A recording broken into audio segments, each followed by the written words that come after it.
Hadara, for Darul Islam, for the Thaqafa, for Ma'rifa. Most of these words you will find are feminine in nature. And the word actually for civilization, which is Ummah or Hadara, is a feminine word. Now, one of the things that has happened in recent time, and I would say modern history, because modern history in a sense begins with the Renaissance, is that the Muslim Ummah gave birth to Europe, quite literally. In other words, Europe was a completely abject, servile, ignorant society that had no knowledge whatsoever, and through the knowledge that was transmitted by the Muslims literally gave birth to a civilization that becomes the master of the Muslims.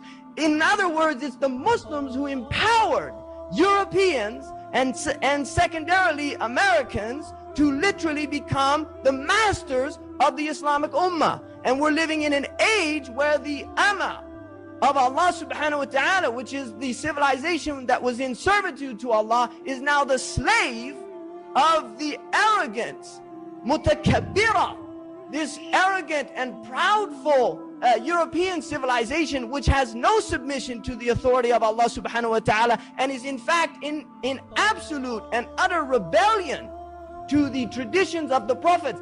And extraordinarily enough, they have divorced themselves entirely from their own Christian tradition, and they mock their own prophets on their television programs and their comedians who make fun. الَّذِينَ اتَّخَذُوا آيَاتِي وَرُسُلِي هُزُوًا. They take my signs and my messengers, not just the messenger of Allah, but Isa alayhi salam, and Musa alayhi salam, and Ibrahim alayhi salam, and Maryam, and all of the prophets. And this is not something you can just turn on your television and see them mocking these great human beings. So this is the type of environment in which we're in, where literally Islam gave birth to a civilization that would take over and supersede the Islamic civilization and treat it like some abject servants that it orders about. And now in every single Muslim country, you see these servants, these pathetic, barbaric people who are ruling the masses of Muslims, who are in abject servitude to their masters